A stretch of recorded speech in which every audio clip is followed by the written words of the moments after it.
Hey, what's up guys, it's Kale from How to Rip. Today we're going to show you how to surf small waves like a pro. Ryan and I had a great session yesterday on some small waves and we thought what better time to show you guys how to do it. Now we're not pros ourselves, the fundamental principles remain the same. Here we go.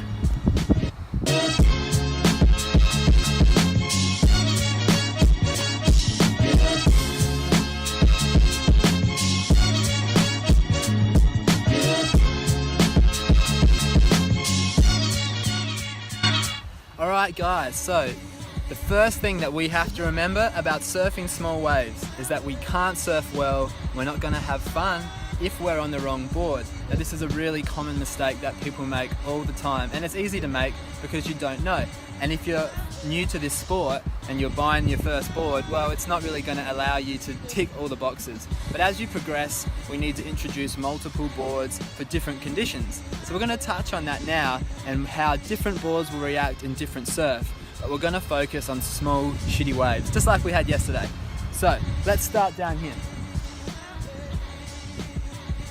This board, guys, is a high performance board for high performance waves. You'll notice it's kind of like your standard short board. It's long, it's narrow, it's quite banana-y, so we've got a lot of rocker, and the rails are thinner. Not very forgiving and not conducive to having fun in small waves. Great for good waves, but not for small. So we come down to the next in line, which is a little bit wider, it's a little bit shorter, the rails are a little bit rounder, we've got less rocker. So this board would go really well in your everyday sort of 2 to 5 foot wave. But once we want to go to 2 foot and below, when it's fat, slow, choppy, we're still going to find issues here. So we go down. This board we have is what Kale was surfing the other day. Really fun board in bad waves. As you can see, Kale did some airs on waves that didn't even look like waves, which was crazy. And he did some big hacks. So this board allows you to do all of that in waves which you wouldn't be able to even touch on those boards, alright? What makes this board good is that it's shorter, it's wider. That volume that you ride is going to be condensed into a shorter board with less rocker. It's going to give us speed and allow us to perform all those moves on sections where there are no sections, as you'll see in some examples. This particular board is epoxy as well, which gives us extra float, and it's something to consider for your small wave board. It's really popular at the moment. A lot of the pro guys are heading that way. Here we have a high performance fish. So once again, it's another step down to allow you to surf waves that are even poorer again. So it's shorter, it's even flatter, if that was possible. Same volume, but it's just squished in, hence why it's wider down here. So those two boards here are what we surfed the other day, and look at the footage, you'll see the evidence right there. That's what you have to ride in small waves. More fun, more waves, and we'll get better, quicker, and have more fun. So let's move into how we surf small waves well.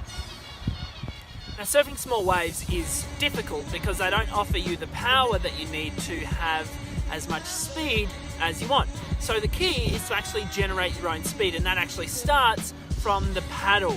It doesn't just start when you are standing up, it actually starts in your positioning for the wave. So you want to make sure that you're in the best spot in order to be able to generate the most speed off your takeoff. Because remember, as we spoke about in the original How to Rip, when you take off, you originally go down the wave to harness and generate speed. So getting yourself into a good position when you're paddling is really important. You want to be right in the pocket, but not so much that the lip actually breaks on you and you lose speed that way. So you want a nice steep roll into the wave, as shown by these examples. The next thing I want to talk about is generating speed once you've actually stood up on the wave, and this is obviously very important. As we talked about in the original How to Rip, it all comes down to actually rolling from heel to toe and actually getting the board to go up and down the wave. Almost like a skater would generate speed on the street, going back and forth, tic-tacking almost. So you actually want to do that on the surfboard and generate your own speed. Once you do have enough speed, that's when you can start to look at maneuvers. The key though, with those maneuvers, is you don't want to lose so much speed or express so much power that you lose speed for the rest of the wave, because in small waves it's very hard to generate as much speed as it is at the start of the wave, because the wave will generally get smaller and smaller. So what you want to do, you want to actually do turns that help you to maintain that speed throughout the ride. So something like a roundhouse cutback, for instance, because when you rebound off the foam, you generate and you go back into the pocket, you harness more speed from the wave.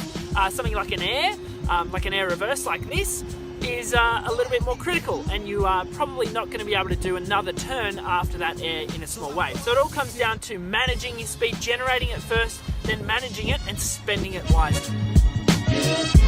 Alright guys, so to summarize everything, paddle hard into your waves. Once you're up, you need to generate your own speed, and once you have that speed, choose maneuvers correctly where you'll maintain your speed throughout the ride.